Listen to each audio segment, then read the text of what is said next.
कक्षा 10 के सभी विद्यार्थियों का स्वागत है आपके अपने YouTube channel Shri Ram classes में। और इस वीडियो में आपके जो कक्षा 10 की जो राजस्थान बोर्ड की जो 24 फरवरी को गणित का पेपर होने वाला है उसके लिए PYQ सीरीज़ का हम इस वीडियो के माध्यम से जो शुरुआत कर रहे हैं। हम इसमें 2010 से लगा के 2025 तक के जो पुराने पेपर हैं उनको सोल्व करेंगे। और ये वीडियो इसका जो पार्ट फर्स्ट है, यानी कि जो इसमें पहला वीडियो है। इसी प्रकार से आपके और भी वीडियो आएंगे, उनको ज़रूर देखना, क्योंकि साइंस में आपके जो पुराने पेपर के मैंने 2 वीडियो डाले थे, पार्ट फर्स्ट और पार्ट सेकंड, उनसे आपके जो कई सारे प्रश्न आपको हूबहू देखने को मिले थे। तो आपके गणित में भी इसी प्रकार के प्रश्न जो वापस से जो रिपीट होंगे पुराने पेपर से, तो आप उन वीडियो को अच्छे से ज़रूर देखें। आइए वीडियो को शुरू करते हैं और आपके जो महत्वपूर्ण प्रश्न है इसको वीडियो में सोल्व करते हैं। और ऐप के ऊपर जो आपका टेस्ट है उसको ज़रूर देना है। आपके इसमें 35 प्रश्नों के आपके जो लगभग 10 टेस्ट होंगे एक तो, और इसके अलावा भी आपके और इम्पोर्टेंट प्रश्नों के टेस्ट होने वाले हैं। इन सभी टेस्ट की जो लिंक है आपको अपने व्हाट्सएप ग्रुप में मिलेगी, तो हमारा जो व्हाट्सएप ग्रुप है उसको ज़रूर ज्वाइन करके रखें। लिंक सभी के इस वीडियो के नीचे आपको डिस्क्रिप्शन बॉक्स में दे रखा है। सेक्शन अ में आपके जो 18 MCQ आएंगे, तो 18 प्रश्न तो आपके छोटे छोटे अबस डबल आएंगे, 6 रिक्त स्थान और 12 वापस वन लाइनर। हम इसमें टोटल आपके जो छोटे छोटे प्रश्नों की तैयारी भी करेंगे और आपके जो बड़े क्वेश्चन जो फिक्स हैं उनकी भी इस वीडियो में आपको जानकारी देने वाला हूँ। तो आइए वीडियो को शुरू करते हैं। इसका पहला प्रश्न देखते हैं। तो पहला प्रश्न आपके सामने इस प्रकार से है अबसदगा, और इसी प्रकार से जो आपका वापस आपका जो पेपर होगा वो भी उसमें एक प्रश्न इस प्रकार का आपको ज़रूर देखने को मिलेगा।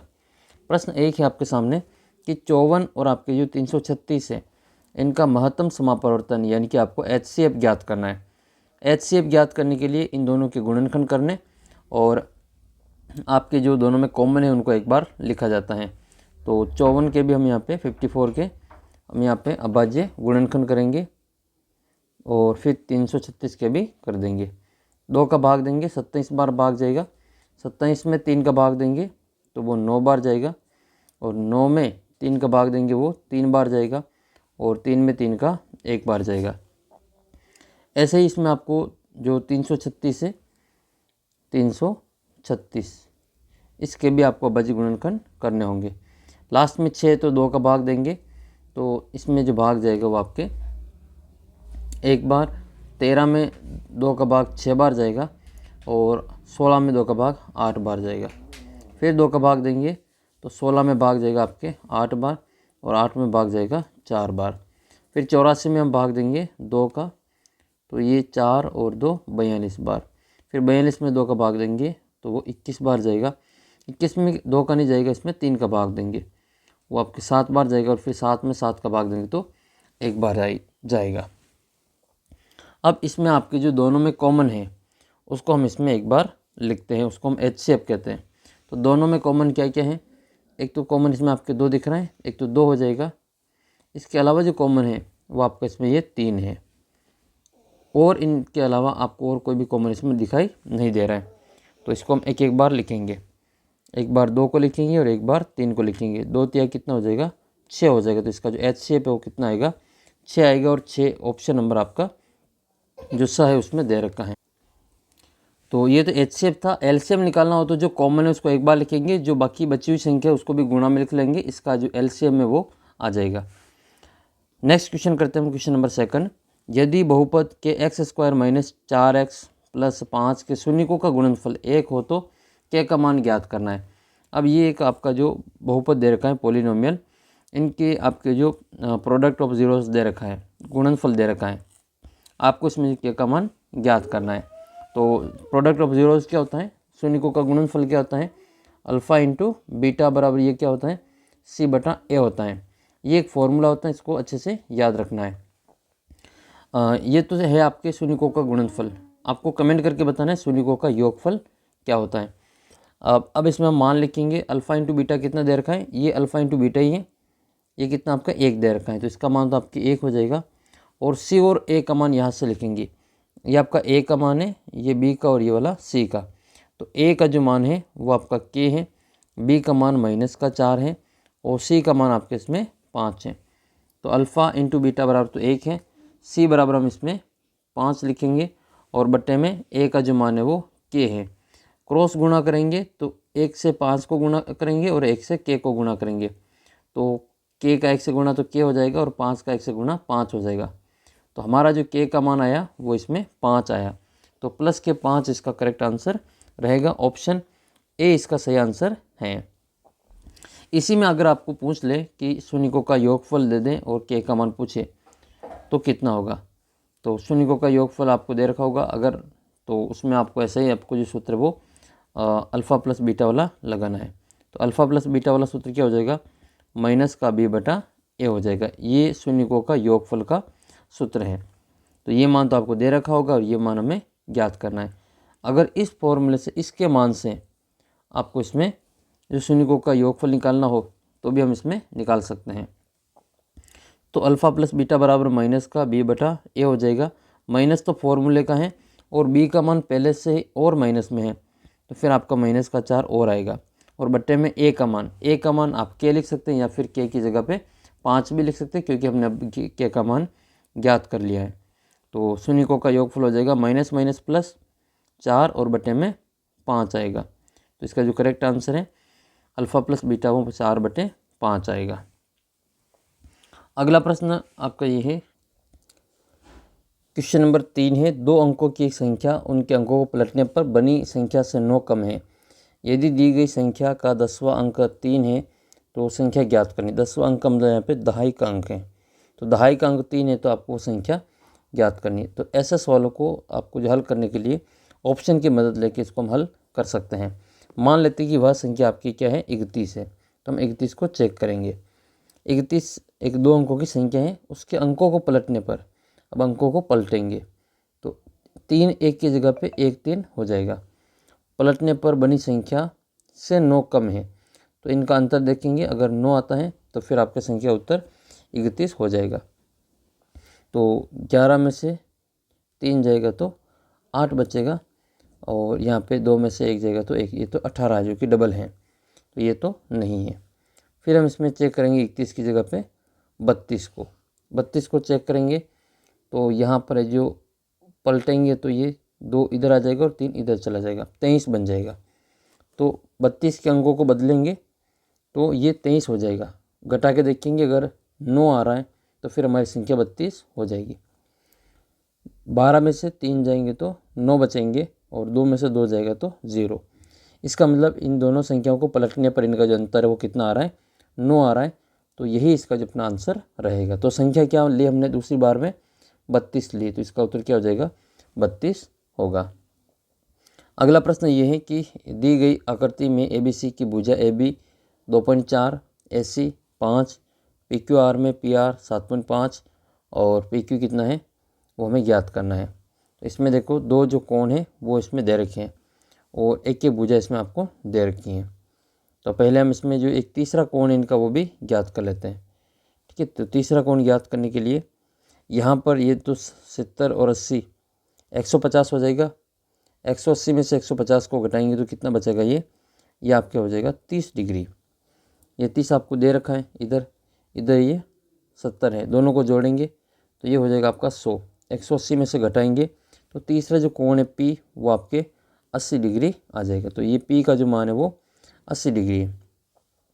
अब इसमें आपके जो ये दोनों कोणों को हम सर्वांग समता का या समरूपता का नियम लगाएंगे। तो सर्वांग सम तो नहीं है क्योंकि इनकी जो भुजाएं वो अलग अलग माप की है, लेकिन इनका अनुपात जो है वो एक ही अनुपात में है। तो फिर हम क्या करेंगे, इनको समरूपता में दर्शाएंगे। इसमें ये दे रखा है कि जो कोण A है 80 डिग्री है, इसमें देखो कोण 80 डिग्री वाला कोण है वो P है, तो कोण A के बराबर में आपका P आ जाएगा। कोण B के बराबर इसमें 70 डिग्री है, कोण B के बराबर में 70 डिग्री, और इधर 70 डिग्री वाला क्या है, Q है, तो ये हमारा Q हो जाएगा। और कोण C के बराबर में ये R है, तो जो C के बराबर वो कितना हो जाएगा, वो R हो जाएगा। तो अगर इनके कोण बराबर हैं तो इनकी संगत भुजाओं का अनुपात भी बराबर होता है, ये समरूपता के नियम से। तो फिर इनकी जो समरूपता का जो नियम है, इसमें त्रिभुज A B और C ये समरूप होगा त्रिभुज PQR के। A में P, B में Q, C में R। तो ये जो AB है वो PQ का अनुपात बराबर होगा, AB बटे PQ बराबर होगा, और जो BC है वो आपकी QR के बराबर होगा और SC जो है वो PR के बराबर होगा। इसमें जो दे रखा है इनके मान लिख लेंगे। ये जो मान है वो आपके 2.4 AB दे रखा है, तो AB तो हो जाएगा आपका 2.4। PQ कितना है, तो PQ हमें ज्ञात करना, तो इसकी जगह पे PQ लिख लेंगे। बराबर में है BC, तो BC तो इसमें दे ही नहीं रखा, इसको हम यहाँ से हटा देंगे। इसके नेक्स्ट वाला लेंगे SC। SC कितना है, 5 है, और फिर आपका जो PR है वो कितना है, वो 7.5। तो PQ का मान ज्ञात करने के लिए क्रॉस गुणा करेंगे, 2.4 इंटू 7.5, और बराबर में आएगा आपका PQ इंटू 5। तो 5 का हम वापस इधर भाग में ले आएंगे, तो पॉइंट हटा देंगे इनका और हम यहाँ से इनको गुणा कर देंगे। पॉइंट हटाएंगे तो इधर आपके जो 1 0 और इधर से भी लगेगा आपका 1 0। फिर इधर हमारा 75, इधर ही हमारे 100 हैं, तो 25 के पार से कट जाएंगे। 25 या 75 और 25 चौके 100। फिर 4 और 24 6 बार कट जाएगा, 4 एकम 4 और 4 छंग 24। 3 और 6 गुणा करेंगे तो 3 छंग 18 और 5 का गुणा भाग करेंगे तो हमारा जो आंसर है वो आपके इसमें 5 तिया 15 बचेंगे, 3 0 30 हो जाएगा, तो 5 छंग 30। तो हमारा जो उत्तर इसमें 3.6 आएगा। 3.6 आपका जो उत्तर है वो ऑप्शन नंबर बी में दे रखा है। अगला क्वेश्चन हम इसमें देखेंगे, क्वेश्चन नंबर 5। क्वेश्चन नंबर 5 में आपको जो इनके बीच की दूरी दे रखी है और y का मान ज्ञात करना है। अगला प्रश्न है, यदि सेक थीटा बराबर 13/12 हो तो साइन थीटा का मान ज्ञात करना है। तो इसमें आपको जो साइन का मान ज्ञात करना है, सेक का मान आपको दे रखा है। तो आपको इसमें जो 13/12 है, इसकी मदद से ये देखना होगा कि ये लंब आधार कर्ण में क्या क्या आपको दे रखा है। तो इसके लिए आपको जो वो डिब्बा है छोटा सा, वो आपको याद रखना है। इस डिब्बे में आपको लिख लेना है, पेपर में भी आप सोल्व करें तो रफ कार्य में इसको आप बना सकते हैं। ठीक है, इसमें आप बना लेंगे। इसमें आपको 3 चीज़ें लिखनी है। ऊपर तो लाल लिखना है, ऊपर तो लिखना है आपको लाल LAL लाल, और नीचे लिखना है कक्का KKA। अब इसमें आपको जो ऊपर याद रखना है, सबसे ऊपर जो होता है वो साइन होता है सबसे पहले, तो ये तो हो जाएगा आपका साइन। दूसरे नंबर पे आपका कोस, तीसरे पे होता है आपका टेन, और टेन के नीचे कोट होता है ये, और कोस के नीचे सेक है, और साइन के नीचे कोसेक होता है। तो ये फिक्स होता है इसमें। अब आपको क्या दे रखा है सवाल में, सेक दे रखा है। तो सेक में आपको क्या दे रखा है, 13/12। तो सेक का मतलब क्या हुआ, कर्ण बटे आधार है।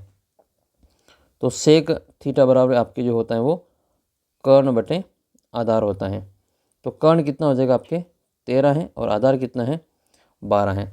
हमें क्या ज्ञात करना है, साइन थीटा ज्ञात करना है। साइन थीटा होता क्या है, तो साइन थीटा होता है आपका लंब बटे कर्ण।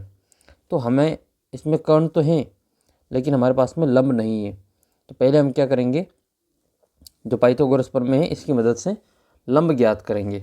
तो लंब के लिए आपको जो इसका जो डायग्राम है वो याद होना चाहिए। ठीक है, समकोण त्रिभुज बनेगा जिसमें ये ABC एक इसमें समकोण त्रिभुज है, जिसमें जो 90 के सामने वाला कर्ण होता है सबसे बड़ी भुजा होती है, ऐसी इसकी सबसे बड़ी भुजा ये हमारा कर्ण है। और फिर जो कोण अगर हम इसमें ये वाला थीटा ले रहे हैं तो थीटा के जो सामने वो आपका लंब हो जाएगा। तो ये आपका लंब है इसमें, और बचा हुआ जो हमारा आधार है। कर्ण का मान तो इसमें आपको 13 दे रखा है, और आधार का मान इसमें आपको 12 दे रखा है। जिन बच्चों को ये पता है कि पाइथागोरियन त्रिक में एक आपके जो ट्रिपलेट होता है 5, 12 और 13 का, तो वो तो इसको आप आसानी से इसका उत्तर 5 डायरेक्ट ही वो लिख लेगा। जिन बच्चों को ये पाइथागोरियन त्रिक के बारे में नहीं पता है वो इसको निकाल के करेंगे। तो निकाल करके भी हम देख लेते हैं। पाइथागोरस प्रमेय लगाएंगे, कर्ण का स्क्वायर बराबर आधार का स्क्वायर प्लस लंब का स्क्वायर। आधार कितना है, तो आधार आपके इसमें 12 दे रखा है तो 12 हो जाएगा, लंब का मान 13 है तो 13 हो जाएगा। तो 13 का स्क्वायर और बराबर में आएगा आपका 12 का स्क्वायर और प्लस में लंब का स्क्वायर। 13 का स्क्वायर 169 होता है, और 12 का 144 होता है, और प्लस में लंब का स्क्वायर। 144 को इधर लाएंगे तो माइनस में हो जाएगा, तो ये हो जाएगा 169 माइनस 144, और बराबर में है लंब का स्क्वायर। माइनस करेंगे तो आपका 25 बचेगा इसमें, जो कि लंब स्क्वायर के बराबर है। लंब का मान आपके √25 है, यानी कि आपके 5 उत्तर आएगा एल का मान। तो एल का मान अगर आपको पता है तो अब सदा में आपको इसमें सीधा हल करने के लिए इतना आपको काम नहीं करना पड़ेगा। इसलिए कुछ पाइथागोरन ट्रिक हैं जो आपको अच्छे से याद होनी चाहिए। जैसे 5, 12, 13 है, 3, 4 और 5 है, ये भी एक पाइथागोरन ट्रिक है जिसमें बड़ा जो नंबर होता है वो कर्ण होता है, बाकी लंब और आधार होते हैं। तो 13 इसमें कर्ण है, इसमें 5 कर्ण है। इसके अलावा आपके जो 6, 8 और 10 होता है, ये भी एक पाइथागोरन ट्रिक है। तो आपको इसमें क्या ज्ञात करना है, इसमें साइन ज्ञात करना। साइन क्या होता है, लंब बटे कर्ण होता है। तो यहाँ पर हम देखेंगे ये वाला लंब बटे कर्ण, लंब का मान 5 आया और कर्ण का मान 13 है। तो 5/13 इसका आंसर आएगा, जो कहाँ दे रखा है, ऑप्शन ए में दे रखा है 5/13। फर्स्ट वाला उत्तर इसमें करेक्ट आंसर रहेगा। तो ये जैसे मैंने आपको बता दिया कि 5/13 इसमें जो साइन का मान है। तो इसी सवाल से आपको जो कोसेक थीटा का जो मान है कमेंट करके बताना है कि कोसेक थीटा का मान इस सवाल से कितना आएगा। साइन का मान इसमें 5/13 है, तो कोसेक थीटा का मान आपको कमेंट करके बताना है। अगला प्रश्न आपका ये है कि किसी मीनार की जो छाया की उसकी ऊंचाई के बराबर है, तो सूर्य का उन्नयन कोण ज्ञात करना है। तो देखो, जब मीनार की जो छाया है वो उसकी मीनार की ऊंचाई के बराबर हो, तो आपको सूर्य का जो उन्नयन कोण है वो याद ही कर लेना है। तो ये दोनों अगर आपके बराबर हो जाए, मीनार की छाया और मीनार की ऊंचाई, तो बराबर हो जाए तो फिर इसका जो उन्नयन कोण है वो फिक्स होता है। ठीक है, अब आपके उन्नयन कोण कितना आएगा, वो 45 डिग्री आता है। तो 45 डिग्री कहाँ दे रखा है, ब वाले उत्तर में दे रखा है, ये इसका फिक्स उत्तर है। अब हो सकता है वो आपको कंफ्यूज करने के लिए ऐसे दे दें कि भाई किसी 10 मीटर ऊंची मीनार की जो छाया है वो 10 मीटर है। ठीक है, तो 10 मीटर ऊंची मीनार है और उसकी छाया भी कितनी है, 10 मीटर है। तो बात तो वो क्यों होगी जो इसमें सवाल में बिना माप के दे रखा है कि मीनार की छाया उसकी ऊंचाई के बराबर है, मीनार की जो छाया उसकी ऊंचाई के बराबर है। तो सूर्य का उन्नयन कोण कितना आएगा, तब भी आपकी जो 45 डिग्री ही आएगा। और इसको निकालने के लिए आपको जो ये वाला जो फॉर्मूला है वो आपको याद रखना है। इसमें जो लंब और इसमें जो आधार है वो बराबर होगा। ये मीनार है और ये इसका आधार है, जो कि छाया है। मीनार मान लो 10 मीटर की है तो उसकी छाया भी 10 मीटर की होगी। त्रिभुज का माप दे देंगे ABC। 90 के सामने वाली भुजा सबसे बड़ी भुजा होती है, इसको हम क्या कहते हैं, कर्ण कहते हैं। तो इसको हम C को अगर थीटा लेते हैं तो ये वाला लंब हो जाएगा और ये वाला आधार हो जाएगा। तो लंब और आधार दोनों बराबर है, जो कितना है, 10 दे रखा है।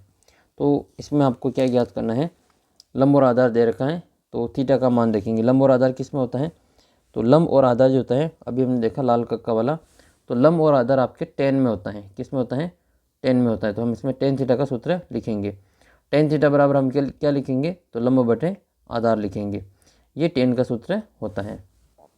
तो यहाँ पर आ जाएगा आपका tan थीटा बराबर लंब बटे आधार। 10 इसमें लंब का मान है और आधार का मान भी 10 है, तो कट जाएगा ये 10 से 10 एक बार कटेगा। तो tan थीटा बराबर कितना आएगा, आपके 1 आएगा। अब tan थीटा में देखो 1 किसका मान होता है, तो tan का जब आप सारणी देखेंगे तो tan की सारणी में 1 जो होता है वो आपका tan 45 का होता है। tan 45 का जो मान है वो 1 आता है। तो हम 1 को हम tan 45 लिख सकते हैं। tan 45 ही क्यों लिखा, इसको sin 90 क्यों नहीं लिखा, क्योंकि इधर हमारा tan दे रखा था, इसलिए इसको हमने tan में लिखा। अगर ये साइन में होता तो इसको हम sin 90 लिखते अभी। ठीक है, और ये cos में होता तो cos 0 लिखते इसको भी, और कोट होता तो कोट को 45 में ही लिखते हैं। तो यहाँ पर हमने जो मान लिखा तो देखा कि तुलना करने पर tan से tan तो है, थीटा के बराबर में कितना आ रहा है, तो 45 डिग्री आ रहा है। तो थीटा का जो मान है वो आपके 45 डिग्री 45 डिग्री इसका जो करेक्ट आंसर रहेगा। तो इसका जो आंसर है, इसीलिए आपके जो उत्तर कितना आता है, 45 डिग्री आता है। क्यों आता है वो मैंने आपको यहाँ पे बता दिया कि इसका उत्तर आपको 45 ही क्यों याद रखना है। अब हर बार ये बराबर होगा तो ये कट जाएगा और एक ही आएगा, चाहे वो 10 मीटर हो, चाहे 100 मीटर हो, चाहे 1-1 सेंटीमीटर हो। अगर एक ही आएगा तो फिर 45 और थीटा बराबर 45 आ जाएगा। अगला प्रश्न देखते हैं, क्वेश्चन नंबर आपके जो नेक्स्ट है 8वां। दी गई आकृति में AP और AQ केंद्र O वाले किसी वृत्त की 2 स्पर्श रेखाएं। याद रखना, ये मान लो कोई वृत्त है और वृत्त के बाहर कोई बिंदु A है, तो वृत्त के A बिंदु से वृत्त के ऊपर 2 स्पर्श रेखाएं खींच सकते हैं। ये क्वेश्चन आपके आएगा कि वृत्त के बाहर स्थित बिंदु से वृत्त पर कितनी स्पर्श रेखाएं खींच सकते हैं। तो याद रखना, एक स्पर्श रेखा तो ऊपर से खींच सकते हैं, और वृत्त के बाहर बिंदु है तो 2 स्पर्श रेखा खींच सकते हैं। ये दोनों स्पर्श रेखाएं आपको दे रखी हैं, AP और AQ। इसमें आपको जो POQ का मान 105 दे रखा है और PAQ का मान ज्ञात करना है। अगर ऐसा सवाल आ जाए तो आपको पता होगा कि स्पर्श रेखा और त्रिज्या जो होती है 90 डिग्री का कोण बनाती है, तो कोण Q और कोण P ये तो आपके 90-90 के हो जाएंगे। आमने सामने के जोड़ेंगे तो ये 180 डिग्री का हो जाएगा। अब जो बचा हुआ है वो भी आपके दोनों के 180 डिग्री ही रहेंगे। इसमें जो आपके कोण O हैं और कोण A हैं, इन दोनों की जोड़ आपके 180 ही आएगी। कोण O का मान 105 डिग्री है। O का मतलब यहाँ पे कोण POQ की बात हो रही है, कोण आपका जो POQ की बात हो रही है, और इधर आपका जो कोण है PAQ, तो ये तो आपके 105 डिग्री हो जाएगा। और PAQ हमें याद करें तो कोण PAQ वैसे वैसे लिख लेंगे, और बराबर में आपका 180 आएगा, क्योंकि आमने सामने की कोणों की जोड़ 180 डिग्री होती है। वैसे तो इसमें चतुर्भुज का नियम लगेगा कि चारों कोणों का योग 360 होता है, तो दो की जोड़ 180 हो रही, तो बाकी दो की कोण भी जो जोड़ है वो आपकी 180 हो जाएगी। तो इसका उत्तर हम करेंगे कोण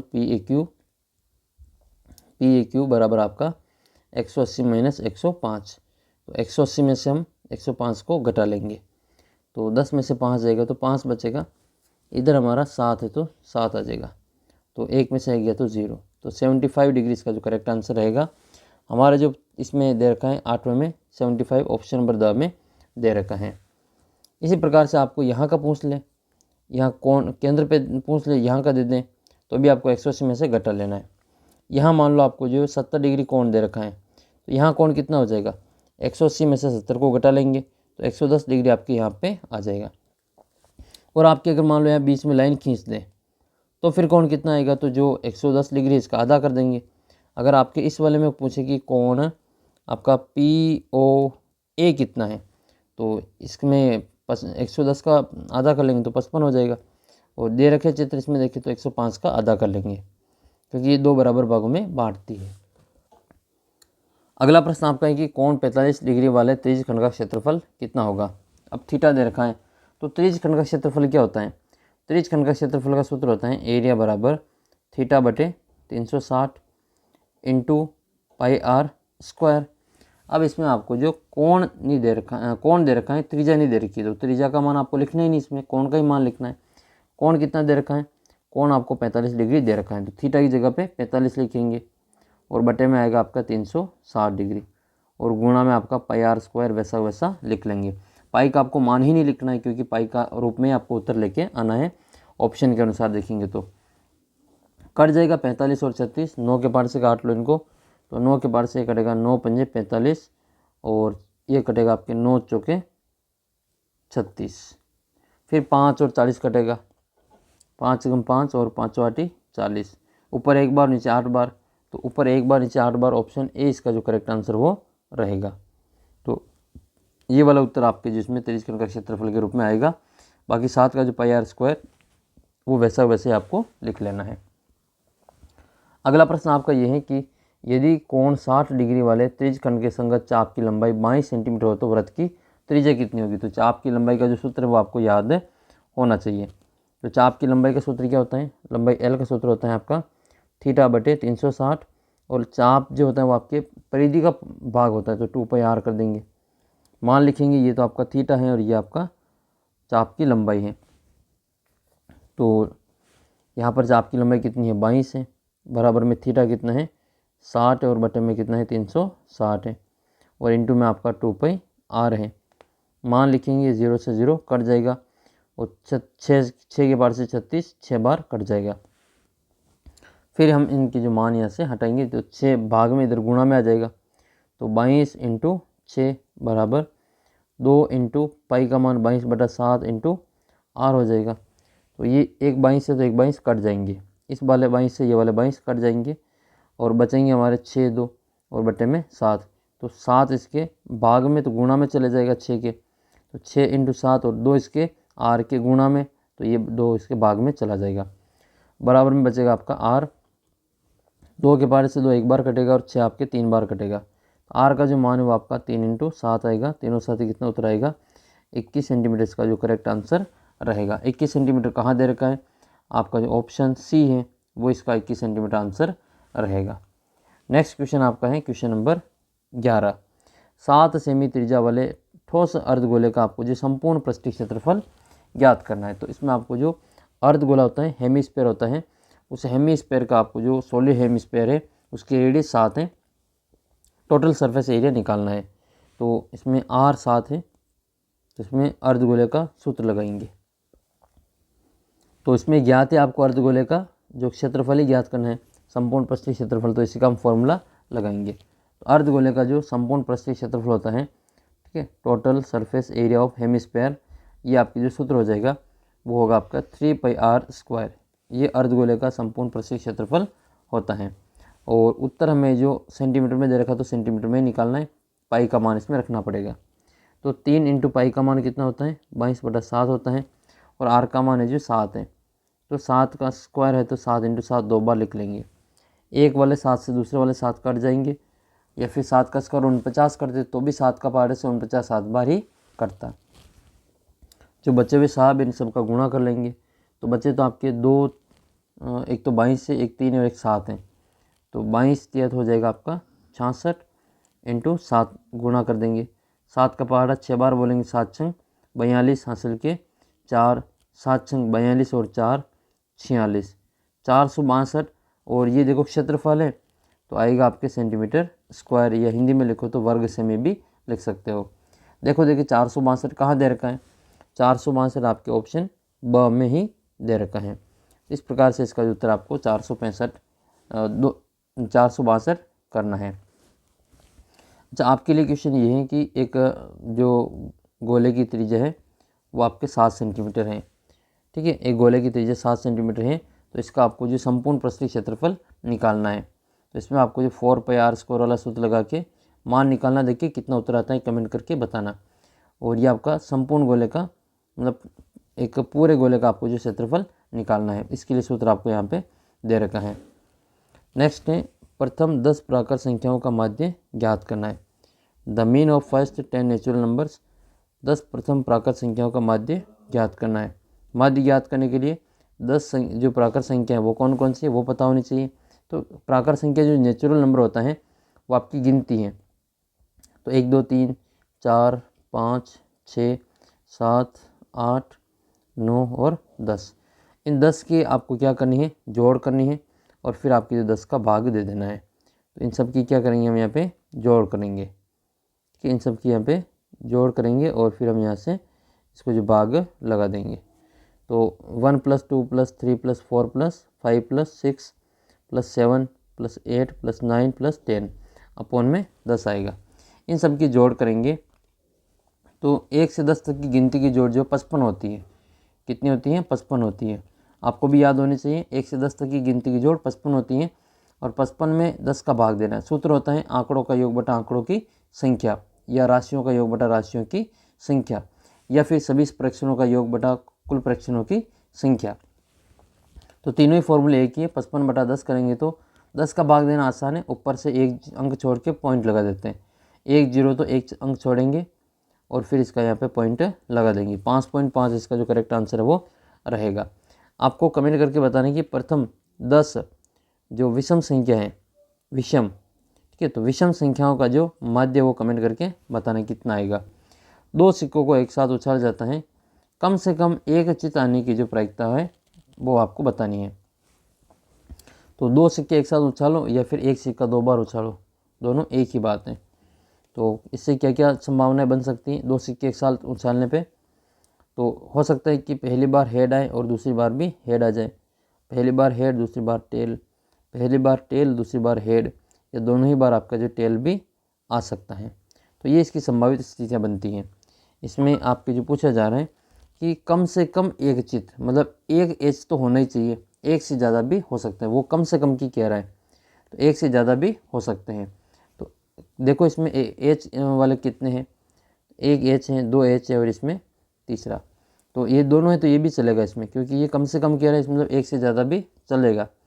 तो कितने एच की स्थिति कितनी हो जाएगी, 3 हो जाएगी, और कुल कितने 4 हैं, तो उत्तर कितना आ जाएगा 3/4 आ जाएगा। तो इसका जो आंसर हो आपके 3/4 ऑप्शन जो आपका स वाला उत्तर है, सी वाला, वो इसमें सही आंसर रहेगा। नेक्स्ट क्वेश्चन आपके, ये क्वेश्चन है 14वां। HCF दे रखा है, LCM ज्ञात करना है। 2 संख्याएं दे रखी है, इसका सीधा फॉर्मूला आपको करवा रखा है, बता रखा है। 2 संख्याएं A और B हैं, तो इनका गुणा करेंगे तो इनका जो LCM आएगा वो, और इनका जो HCF आएगा वो, इन दोनों का गुणा करेंगे वापस, तो इन दोनों एलसीएम एचसीएफ का गुणा इन दोनों संख्याओं के बराबर ही गुणा के बराबर ही आता है। ए का मान देख लो यहाँ पे 306 है और बी का मान इस पे 66 है और एचसीएफ आपके 6 दे रखा है, एलसीएम हमें ज्ञात करना है। ए का मान लिखेंगे 306 हो जाएगा इंटू बी का मान आपके जो 66 दे रखा है, बराबर में एलसीएम तो हमें ज्ञात करना है और हमें एचसीएफ का मान इसमें 6 दे रखा है। एलसीएम का मान ज्ञात करने के लिए 6 का इसमें भाग लगा देंगे, तो हम 6 को यहाँ से हटा देंगे और बट्टे में 6 आ जाएगा। फिर 6 के पार से 6 एक बार कटेगा और हमारा जो ये 66 है वो आपके 11 बार कट जाएगा। तो हम यहाँ पे गुणा करेंगे 306 को 11 से, तो 11 छंग 66 और 11 तिया 33, तो 33 66 इसका जो सही उत्तर रहेगा। तो 33 66 ये इसका उत्तर दे रखा है।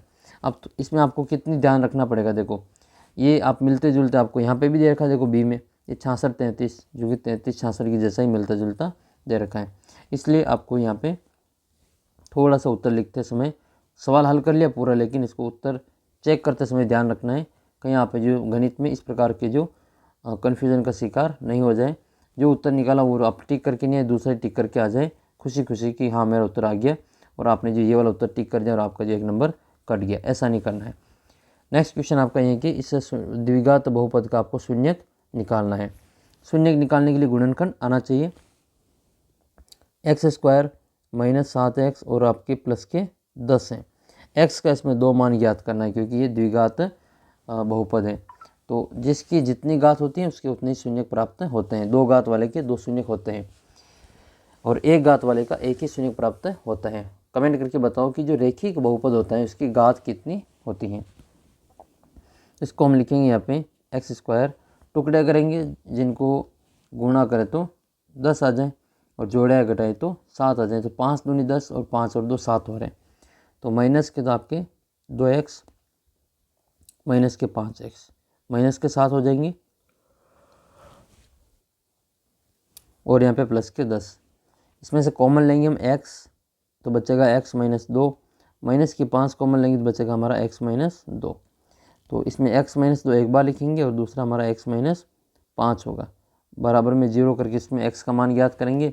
दोनों माइनस में तो उत्तर प्लस में आएगा, x बराबर 2 आएगा और x बराबर आपके 5 आएगा, माइनस से उधर ले जाएंगे तो प्लस हो जाएगा। तो 2 और 5 इसका जो करेक्ट आंसर रहेगा और आपके ऑप्शन नंबर ब में दे रखा देखो ये 2 और 5। अगला प्रश्न आपका ये है कि 2 पेंसिल 3 रबड़ का मूल्य, तो पेंसिल और रबड़ 2 चीज़ें हैं, तो एक को x मान लो दूसरे को y मान लो और मूल्य दोनों को जो मिला करके हो रहा है तो बीच में प्लस कर दो, तो ये तो हो जाएगा आपका 2x और ये हो जाएगा 3y और बराबर में आपका दे रखा है 9। तो ये आपका समीकरण बनेगा 2x + 3y और बराबर में आएगा आपका 9। ये दूसरा दे रखा है आपका 5 पेंसिल 2 रबड़, तो 5 पेंसिल और 2 रबड़ यहाँ पे देखेंगे, तो इसका जो आंसर आपके कुछ इस प्रकार से आएगा ये। तो इसका समीकरण बनाएंगे वापस हम यहाँ पे, तो दूसरे का समीकरण बनेगा आपके 5 पेंसिल और 2 रबड़ जिनके कितने रुपए हो रहे हैं, 17 रुपये हो रहे हैं। अब आपको इसमें जो एक पेंसिल का जो मूल्य है वो ज्ञात करना है कि एक पेंसिल का मूल्य कितना होगा। पेंसिल का मतलब इसमें आपको x का मान ज्ञात करना है। इसके लिए या तो आप जो विलोपन विधि लगाएं या फिर आप इसमें प्रतिस्थापन विधि या फिर आप जो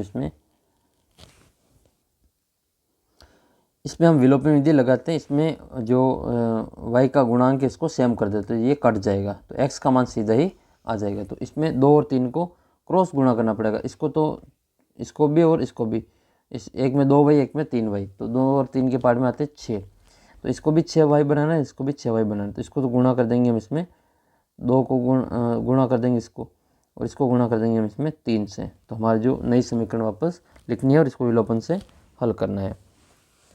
2 से गुणा करें तो 2 दूनी 4 आ जाएगा ये, तो 2 दूनी आएगा आपके 4 + 6y और बराबर 9 दूनी 18। इधर आएगा आपके इसमें 3 से गुणा करेंगे तो ये 3 से गुणा करने पर 5 तिया 15x + 3 दूनी 6y और बराबर में 17 तिया 51। इसको हम यहाँ पे इसके जो निशान है वो चेंज कर देंगे, ये जो निशान है वो चेंज हो जाएगा, या फिर इसको जो यहाँ नीचे लिख लेंगे 4x + 6y और बराबर में 18। ठीक है, तो इसको हम विलोपन करेंगे, निशान चेंज करेंगे क्योंकि घटाना पड़ेगा। नेक्स्ट फिर आपके 6 से 6 कट जाएगा, 15 में से 4 जाएगा तो 11x बचेगा इधर, और इधर हमारा 8 में से 11 में से 8 जाएगा तो 3, और 4 में से 1 जाएगा तो 3 बचेगा। तो x का जो मान है वो आपके 33/11 आएगा। 33 में 11 का भाग 3 बार जाएगा, तो x का मान 3 आया, और x हमारे लिए क्या है, पेंसिल है। तो पेंसिल का मूल्य कितने रुपये आए आपके, 3 रुपये आ गया है। अगला प्रश्न आपका ये है कि यदि PE का मान ये है तो आपके PE बार नहीं का मान ज्ञात करना है। तो इसको ज्ञात करने के लिए इसको पॉइंट में बदल देते हैं। तो इसको पॉइंट में बदलेंगे तो PE बराबर आपकी कितना आ जाएगा, 2 जीरो है तो 2 अंक छोड़ के पॉइंट लगाएंगे तो 0.95 आएगा, और हमें PE बार का मान ज्ञात करना है। तो फॉर्मूला होता है किसी भी घटना की होने की प्रायिकता प्लस उस घटना के नहीं होने की जो प्रायिकता होती है, इनका जो जोड़ होता है वो आपके 1 होता है। तो होने की प्रायिकता और नहीं होने की प्रायिकता की जोड़ 1 आती है। होने की प्रायिकता 0.95 दे रखी है, और नहीं होने की प्रायिकता हमें ज्ञात करनी है। तो ई बार का मान हमें निकालना है, बराबर में 1 है। तो PE बार बराबर 1 माइनस 0.95। तो 1 में से हम 0.95 को घटाएंगे तो ये कितना बचेगा, 0.05 बचेगा। कैसे आया ये वो हम यहाँ पे देख लेते हैं। अब 1 में से 0.95 को घटाना है, तो एक तो पॉइंट नहीं लग रहा है, तो पॉइंट लगा के 2 अंक और बढ़ाने के लिए 2 जीरो लगा लेंगे। दशमलव की जोड़ बाकी के लिए ध्यान रखना है, दशमलव के नीचे दशमलव आना चाहिए। लघुत्तम मतलब इसमें उधार लेंगे तो ये 10 हो जाएगा, और 10 इसमें से उधार देगा तो इसमें 10 हो जाएगा, और यहाँ पे 9 रह जाएगा। 10 में से 5 गए तो 5, और 9 में से 9 गए तो 0। तो 0.05 इसका जो फाइनल उत्तर रहेगा। आपके ऑप्शन नंबर जो आपका फर्स्ट है इसमें आपकी 0.05 दे रखा है। अगला प्रश्न आपका है कि निम्न प्रश्नों का उत्तर आपको जो रिक्त स्थान की पूर्ति करते हुए सीधा आपको जो आंसर लिखना, केवल रिक्त स्थान में पूरा सवाल सोल्व आपको कॉपी में नहीं करना है, रफ में सोल्व करना है। इसमें केवल आपको आंसर चाहिए। तो पहला पद दे रखा है, दूसरा, तीसरा, चौथा, 5 दे रखा है, आपको 15वां पद ज्ञात करना है। तो सबसे पहले निकालेंगे इसमें ए का मान कितना है, 3 है। फिर निकालेंगे इसमें डी का मान कितना है, दूसरे में से पहले पद को घटाएंगे तो 1 में से 3 जाएगा तो आपका माइनस का 2 इसमें डी का मान रहेगा। एन का मान कितना पद ज्ञात करना है, तो 15 ज्ञात करना है। एन बराबर 15 लिखेंगे। फिर लगेगा इसमें एनवा पद का सूत्र। तो ए एन बराबर एनवा पद का सूत्र होता है a plus n minus 1 into d. मान लिख लो, ए एन का मान ज्ञात करना है तो ए 15 हो जाएगा, 15वां पद ज्ञात करना है। पहला पद इसमें 3 है, एन का मान 15 माइनस 1 इंटू डी का मान माइनस के 2 है।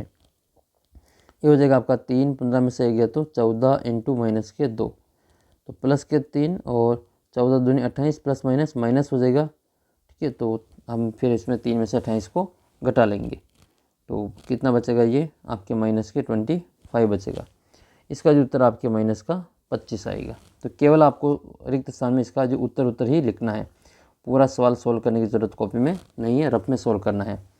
अगला प्रश्न है, इन दोनों के बीच की जो दूरी है वो ज्ञात करनी है। तो दूरी ज्ञात करने के लिए आपको जो डिस्टेंस फॉर्मूला है, दूरी सूत्र, वो पता होना चाहिए।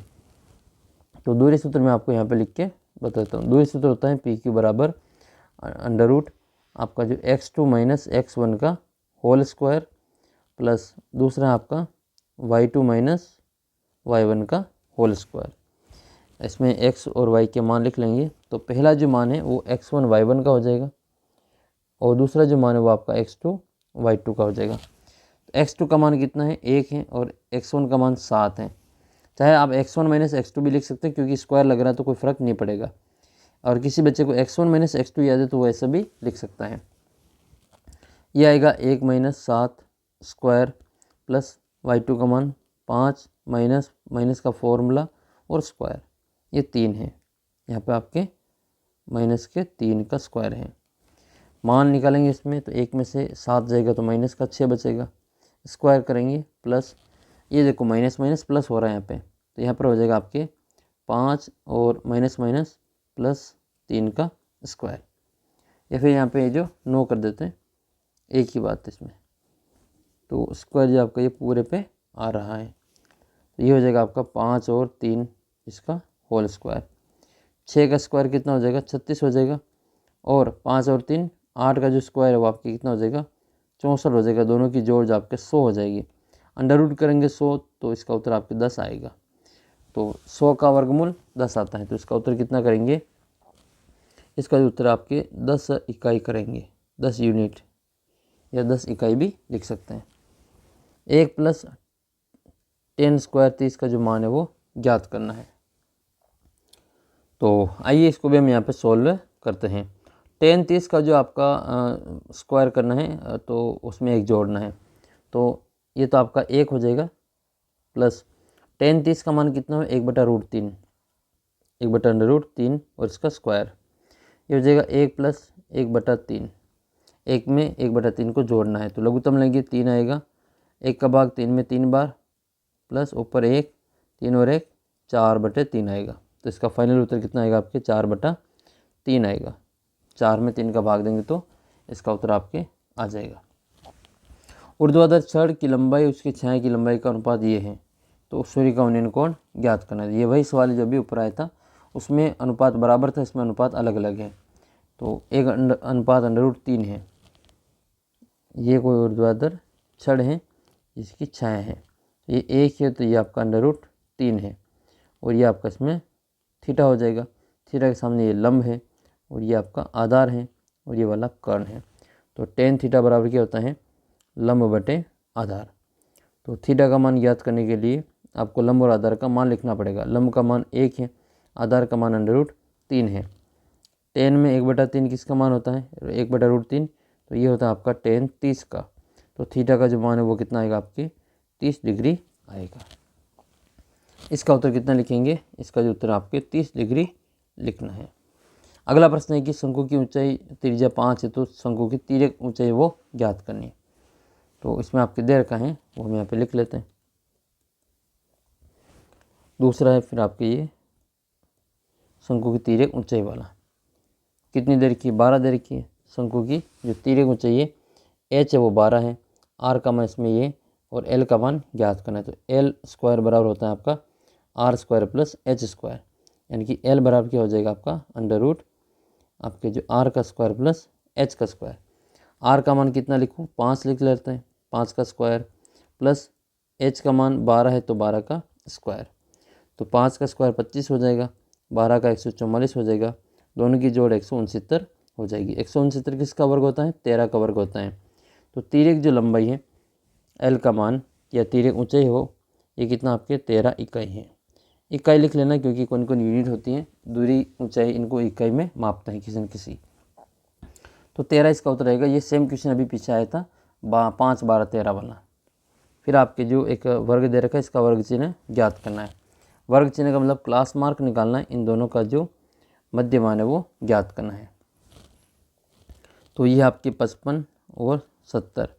55 जो है वो आपकी जो निम्न सीमा कहलाती है, इसमें निम्न सीमा, और 70 जो है वो आपकी इसमें उच्च सीमा कहलाती है। ये 9th क्लास में था ये, इसको हम उच्च सीमा कहते हैं, अपर लिमिट और लोअर लिमिट कहा जाता है। वर्ग चिन्ह ज्ञात करने के लिए, वर्ग चिन्ह निकालने के लिए आपके जो निम्न सीमा उच्च सीमा इनकी जोड़ करेंगे, निम्न सीमा प्लस उच्च सीमा इनकी क्या करेंगे जोड़, और इसमें फिर 2 का भाग दे देंगे। तो 55 तो निम्न सीमा है, उस आपका जो उसमें 70 है वो उच्च सीमा है, बटे में 2, दोनों को जोड़ेंगे तो कितना आएगा 7 5 12 125 और बटे में 2, 2 का भाग देंगे 6 बार जाएगा, 5 में 4 बार 0.5, तो 64.5 जो है इसमें करेक्ट आंसर रहेगा। तो लिख लेते हैं हम यहाँ पे 64.5। यहाँ पर इसका जो वर्ग चिन्ह आपकी कितना आएगा 64.5 आएगा। अब ये आपकी जो रिक्त स्थान की पूर्ति वाले एक साथ क्वेश्चन सोल्व कर लिए। अब सदन में भी अपनी क्वेश्चन सोल्व कर लिए। जो आपके अति लघुत्तरात्मक प्रश्न आएगा इनका सॉल्यूशन आपको कॉपी में ही लिखना है, इनमें केवल उत्तर नहीं लिखना है, इनका आपको पूरा सोल्व करके बताना है। तो आइए हम ऐसे भी सवालों को यहाँ पे सोल्व कर लेते हैं। तो इसमें आपका पहला प्रश्न है कि AP का जो nवा पद -21 है तो आपको n का मान ज्ञात करना है। कौन सा पद -21 है, तो इसमें आपके पहला पद कितना है 9 है। D का मान कितना है, तो 6 में से 9 को घटा लो, -3 आपका D हो जाएगा। फिर आपका n का मान ज्ञात करना है, और इसमें जो दे रखा है वो an का यानी कि nवा पद दे रखा है। ये माइनस का 21 है। सूत्र लगेगा nवा पद का सूत्र, जो क्या होता है an बराबर a plus n minus 1 into D होता है।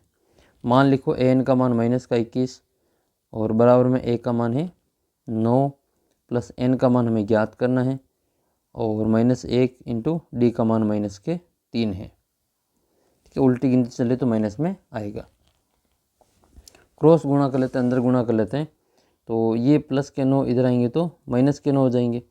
तो माइनस के 21 माइनस के 9 बराबर ये n माइनस 1 और गुणा में आपका माइनस का 3 है। ये इसमें जोड़ होगी तो कितना हो जाएगा माइनस का 30 हो जाएगा। बराबर में है n माइनस 1 इंटू आपके जो माइनस के 3, गुणा में इधर आएंगे तो वो भाग में चले जाएंगे। माइनस से कट जाएगा और 3 के पारे से 30 10 बार कटेगा। तो n माइनस 1 बराबर कितना आएगा आपके 10 आएगा। तो n का मान ज्ञात करने के लिए 10 में इस माइनस 1 को इधर ला के प्लस कर देंगे तो कितना हो जाएगा आपके 10 प्लस 1 बराबर n का मान है वो 11 हो जाएगा। तो ये 11वां जो पद है इसका वो आपके माइनस का 21 है। नेक्स्ट क्वेश्चन की ओर बढ़ते हैं। अगला सवाल आपके 50 मीटर ऊंचे पुल से किसी नाव का अवनमन कोण 30 डिग्री है। तो नाव की पुल से क्षैतिज दूरी ज्ञात करनी कि नाव जो है पुल से कितना दूर है। तो ये कोई एक पुल है, ठीक है, ये इसका जो पानी का लेवल है और यहाँ पर एक नाव पड़ी हुई है, यहाँ पर नाव पड़ी हुई है। जो इसका जो अवनमन कोण है वो आपको दे रखा है। इसमें अवनमन का मतलब ये वाला कोण दे रखा है, वो आपका 30 डिग्री है। तो अवनमन और उन्नयन कोण दोनों क्या होते हैं बराबर होते हैं। तो ये z बनता है, तो z में ये वाला कोण इस वाले कोण के बराबर आता है। तो इसमें अगर 30 है तो यहाँ पर भी कितना होगा 30 होगा। ये पुल की ऊंचाई कितनी, तो पुल जो है वो आपका 50 मीटर ऊंचा है, तो ये तो 50 हो जाएगा। हमें नाव की पुल से क्षैतिज दूरी ज्ञात करनी है। तो ये जो पुल AB है, ठीक है, वो 50 मीटर है। अब नाव का जो पुल का जो पेंदा है उससे आपके कितनी दूरी पर एक नाव है जिसका उन्नयन कोण अवनमन कोण के बराबर 30 डिग्री है। तो ये मान हमें ज्ञात करना है। तो ये हो जाएगा आपका AB और BC। 30 के सामने वाला ये लंब हो जाएगा और ये आधार हो जाएगा और ये वाला कर्ण हो जाएगा। मान लिख लेते हैं। लंब और आपके आधार किस में होता है, ये होता है आपका tan थीटा में। किस में होता है tan थीटा में। tan थीटा बराबर लंब बटे आधार होता है। मान लिख लो इसके। तो थीटा का मान तो लिखेंगे हम इसमें 30 और लंब का मान हम इसमें दे रखा है 50। आधार का मान इसमें हमें ज्ञात करना है, x मान लेते हैं, ठीक है, x में ज्ञात करना है। tan 30 का मान लिख लो। tan 30 का मान होता है आपके 1/√3 बराबर 50 बटे x। क्रॉस गुणा करेंगे तो ये आ जाएगा आपके x बराबर 50√3। ये इसका फाइनल उत्तर रहेगा। तो नाव कितनी दूर है 50√3 मीटर की दूरी पर है। अगला प्रश्न इसमें आपकी जो 21 सेंटीमीटर त्रिज्या है, इसमें 30 का क्षेत्रफल ज्ञात करना है, कोण 120 है। याद रखना sin 60 का मान जो होता है वो आपके sin 120 के बराबर होता है, इस सवाल में काम आएगा। तो एरिया का सूत्र क्या होता है थीटा बटे 360 इंटू πr²। मान लिख लेते हैं थीटा का मान कितना है, तो थीटा का जो मान है वो 120 डिग्री है, 120 डिग्री और बटे में आपका 360 इंटू पाई का मान 22/7, आर का मान दे ही रखा है इसमें 21, ठीक है, इंटू 21 हो जाएगा। 0 से 0 कट जाएगा, 12 के पार 36 3 बार कटेगा, 3 के पार से 3 एक बार और 21 कटेंगे 7 बार और एक 7 से दूसरा 7 कट जाएगा। कौन कौन बचा हुआ है, ऊपर जो बचे हुए हैं एक तो आपके 22 है और एक आपके 21 है। 21 दूनी 42 और 21 दूनी 42 43 44। तो 1 मिनट, 21 दूनी 42 के 2 हासिल के 4, 21 दूनी 42 और 4 कितना हो जाएगा 46 हो जाएगा। तो इसका उत्तर 462 आएगा। अभी थोड़ी देर पहले भी आया था ऐसा उत्तर, वापस रिपीट हुआ है। नेक्स्ट क्वेश्चन चौथा है फिर आपके एक 2 घन है, इनको मिला करके घनाभ बना रहे हैं। तो घनाभ बना रहे हैं तो इसकी जो लंबाई है वो चेंज हो जाएगी, ठीक है, लंबाई एक की 10 है तो दूसरे की भी 10 हो जाएगी, 10 और 10 टोटल कितनी हो जाएगी, ये 20 हो जाएगी। इसकी चौड़ाई में कोई परिवर्तन नहीं, 10 ही है और इसकी ऊंचाई भी 10 ही है। तो लंबाई तो इसमें आपके 20 और चौड़ाई जो है आपके 20, वो 10 है और ऊंचाई कितनी है वो भी 10 है। तो इसका आपको आयतन ज्ञात करना, तो आयतन का सूत्र क्या होता है, लंबाई इंटू चौड़ाई इंटू ऊंचाई होता है। ठीक है, इसका सूत्र होता है लंबाई कितनी है 20, चौड़ाई भी 10 है, ऊंचाई 10 है, गुणा करेंगे तो आप क्या आ जाएगा इसमें 2 एकम 2 और 3 जीरो मतलब 2000। आयतन है तो इसमें क्यूब लगेगा और सेमी में है तो सेमी सेंटीमीटर क्यूब आएगा।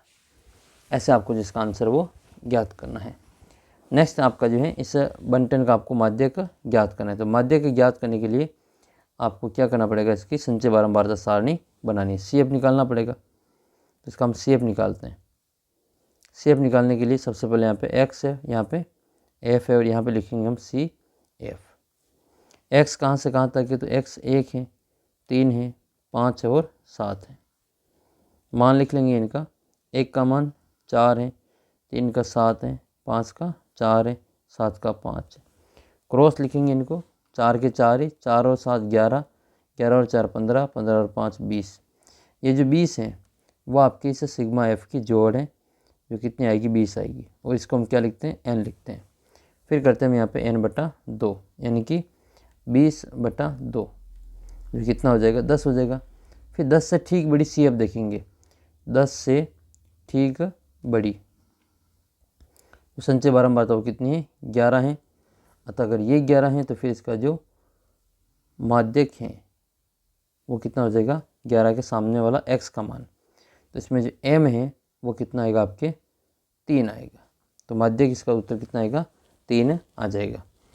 एक थैले में 3 लाल है और 5 सफ़ेद गेंद है, एक गेंद निकाली जाती है, ज्ञात कीजिए कि निकाली गई गेंद लाल है। तो लाल कितनी है 3 है, टोटल कितनी है 5 और 3 8 है। तो लाल रंग होने के अनुकूल परिणाम 3 लिखेंगे, कुल परिणाम सभी लिखना पड़ेगा, इसमें 8 हो रहे हैं, 3 5 8 कर देंगे। गेंद के लाल होने की प्रायिकता तो हम लिखेंगे P लाल या P रेड बराबर अनुकूल परिणामों की संख्या बटे कुल परिणामों की संख्या। तो लाल रंग की है कितनी है 3 है और टोटल कितनी गेंद है 8 है, तो लाल होने की प्रायिकता 3/8 हो जाएगा। आपको इसमें सफ़ेद होने की प्रायिकता कमेंट करके बतानी है।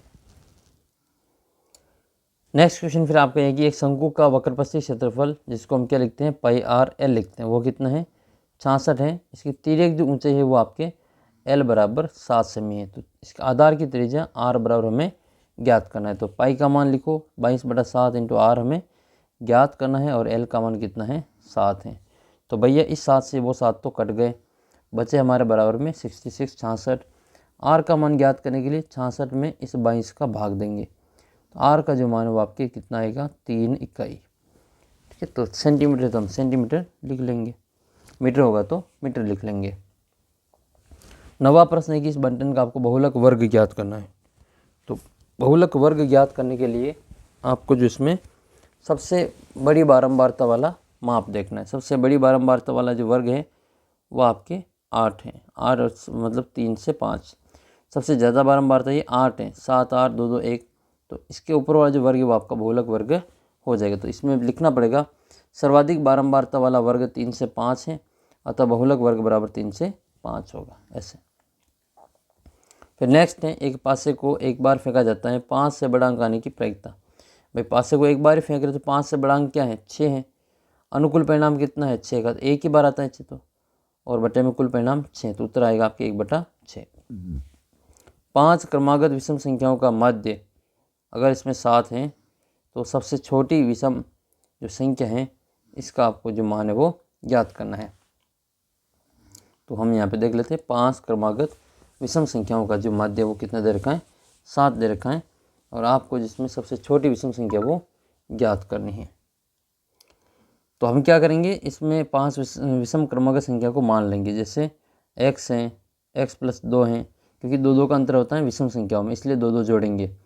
2 और जोड़ें तो x+4 हो जाएगा, 2 और जोड़ें तो x+6 हो जाएगा, 2 और जोड़ें तो x+8 हो जाएगा। इन सब की जोड़ करेंगे और फिर 5 का भाग देंगे। इसका जो माध्य है वो कितना दे रखा है 7 दे रखा है, तो 7 तो 5 35, तो इधर हो जाएगा, तो इधर हो जाएगा आपके बराबर में 35।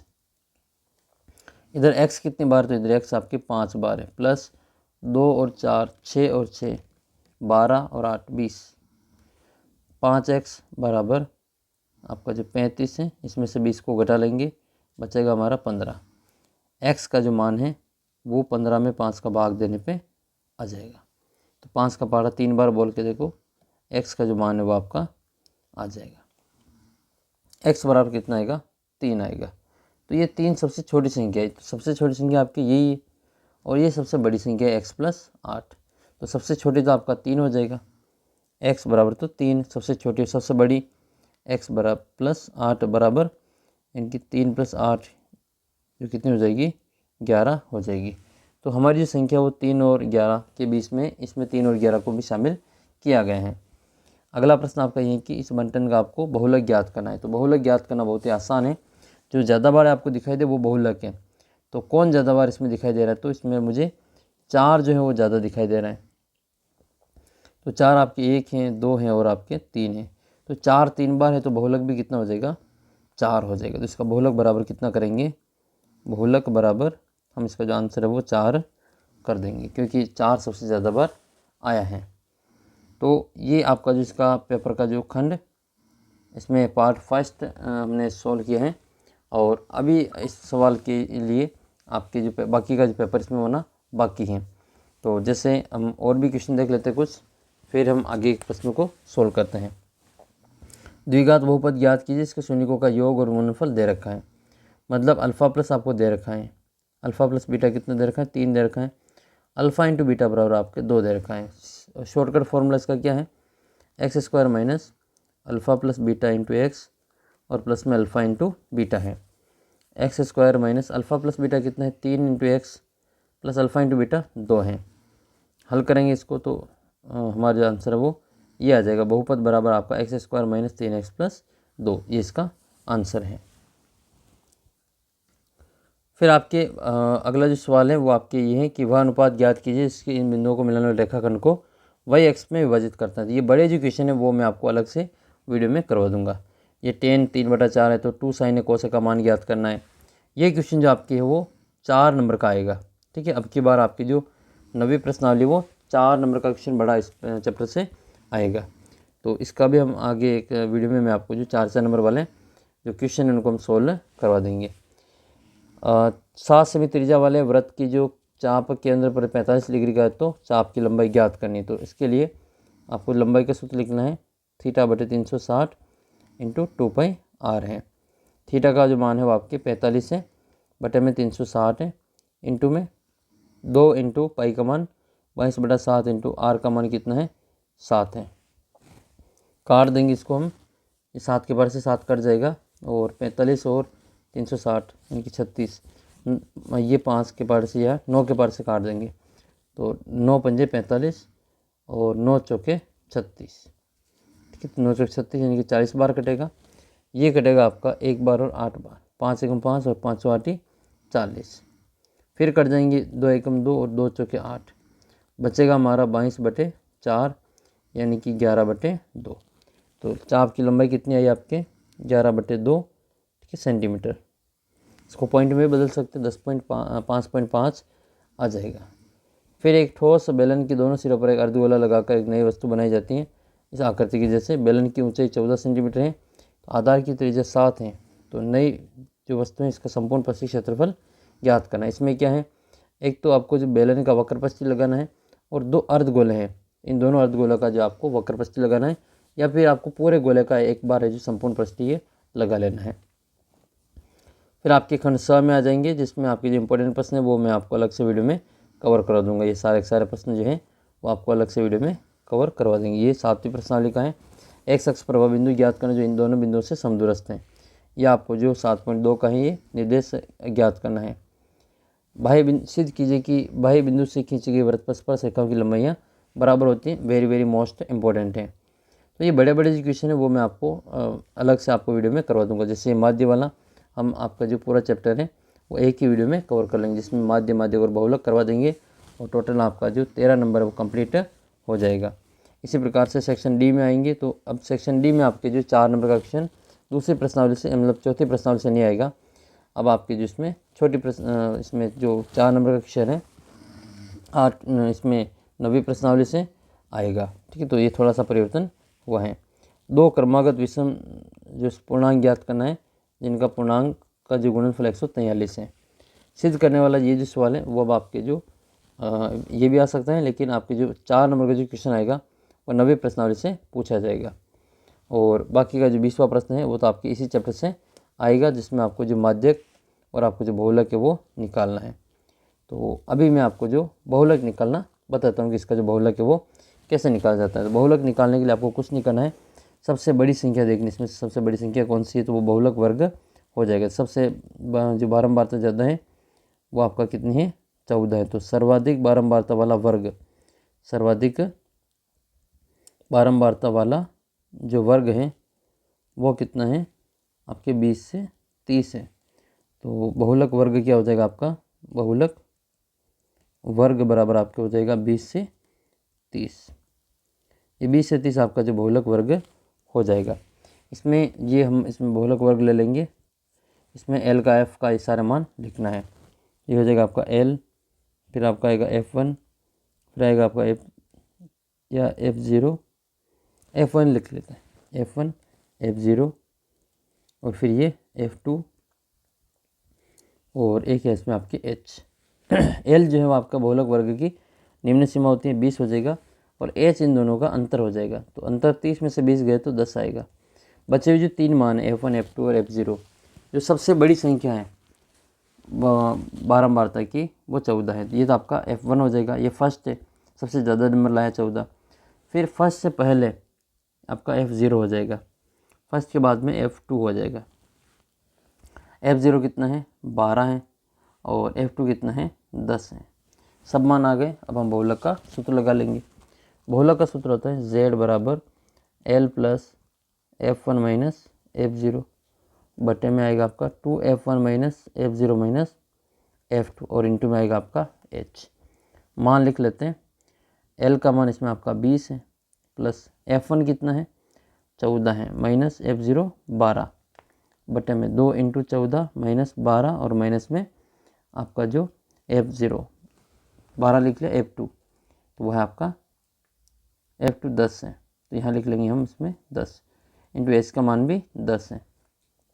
हल करेंगे इसको, 20 प्लस 12 में से 14 गए तो 2, और 14 दूनी 28 माइनस ये दोनों जुड़ जाएंगे तो ये 10 और 12 कितना हो जाएगा, ये 22 हो जाएगा, और इंटू में 10 आएगा। मान लिख लेते हैं हम यहाँ पे 20 प्लस 2 इंटू 10, और बटे में आएगा आपका 28 में से 22 गए तो 6 बचेंगे। एक बार कटेगा, ये 3 बार कटेगा, तो फिर हमारा जो उत्तर है वो 20 प्लस 10 बटा 3 आएगा। 10 में 3 का भाग देने का मतलब 3.33 है, तो 3.33 ये चलता रहेगा। तो 20 और 3 23.33 हमारा जो उत्तर है वो रहेगा। तो बहुलक जो आया हमारा 23.33 आया। ये क्वेश्चन आपका 4 नंबर में पूछा जाएगा। ऐसे ही आपको मैं अलग से वीडियो में पूरा जो एक चैप्टर है वो कवर करवाऊंगा, जिसमें माध्यम, माध्यक और बहुलक के सवाल ही हम हल करेंगे, तो वो भी आप ज़रूर देख लेना। इस वीडियो में हमने आपके जो पुराने पेपर के आधार पर जो इम्पोर्टेंट प्रश्नों को सोल्व किया। 1 घंटे का ये वीडियो हो चुका है, और उम्मीद करता हूँ कि ये लेंथ काफ़ी है। 1-1 घंटे की वीडियो अगर आप देखेंगे तो निश्चित रूप से आपको फ़ायदा मिलेगा। गणित है, देखो 5-10 मिनट में तो आपका एक सवाल ही सोल्व होता है, बड़े बड़े सवाल सोल्व करते तो इसलिए टाइम तो इसमें लगेगा, और आपको थोड़ा सा इसमें ध्यान भी देना है। ये हमने इसका जो पार्ट फर्स्ट किया है। अब कंटिन्यू आपके जो लगातार आगे पुराने पेपर के जो वीडियो है आपको मिलते रहेंगे। चैनल को सब्सक्राइब कर लेना। अच्छा, एक क्वेश्चन आपके लिए और मैं छोड़ता हूँ कि भाई सारे ही पेपर अलग अलग वीडियो में सोल्व करवाएं या फिर टॉपिक वाइज सोल्व करवाएं। जैसे उदाहरण के लिए मैं जैसे आपकी जो सांख्यिकी की बात कर लें कि माध्यक, माध्यक और बहुलक अब तक के जितने भी पेपर हुए हैं 2010 से लगा के 2025 तक, तो उसमें जो सांख्यिकी के आए हुए प्रश्न हैं वो मैं आपको सोल्व करवा दूँ। एक तरीका तो ये है। दूसरा तरीका है कि जो साल बाई साल, जो ईयर बाई ईयर का जो क्वेश्चन पेपर है वो मैं आपको सोल्व करवाऊँ। तो आप क्या चाहते हैं, टॉपिक वाइज पेपर सोल्व चाहते हैं या फिर आप जो ईयर वाइज चाहते हैं, कमेंट करके बता देना। अगला वीडियो फिर हम उसी के आधार पर आपको करवा देंगे। तो उम्मीद करता हूँ कि यहाँ तक आपने वीडियो देखा होगा तो आपको निश्चित रूप से फ़ायदा मिलेगा। चैनल को सब्सक्राइब कर लेना, वीडियो को अपने सभी दोस्तों के साथ में शेयर जरूर कर देना। और आप लाइक नहीं करते हो वीडियो को, तो आपका पहला काम ये करेंगे कि अब जब भी वीडियो आएगा तो आप पहला काम लाइक करने का करेंगे। और अपने क्लास के बच्चों के साथ में वीडियो को शेयर भी करेंगे। क्या पता आपके शेयर करने से आपका कोई दोस्त, आपका कोई क्लास का जो बच्चा जिसको गणित समझ में नहीं आती है, उसको जो पासिंग मार्क्स आ जाएं और वो पास हो जाए, आपको उसकी जो काफ़ी दुआ लगेगी और आपके और अच्छे मार्क्स प्राप्त होंगे। उम्मीद करता हूँ कि आप ये काम ज़रूर करेंगे। वीडियो को सभी दोस्तों के साथ में शेयर ज़रूर करना। टेस्ट नहीं दिया हो तो ऐप के ऊपर आपको टेस्ट देना है। लिंक आपको अपने व्हाट्सएप ग्रुप में मिल जाएगा। व्हाट्सएप ग्रुप का लिंक वीडियो के नीचे आपको डिस्क्रिप्शन बॉक्स में दे रखा है। मिलते हैं आपको अगले वीडियो में, तब तक जय हिंद, जय भारत।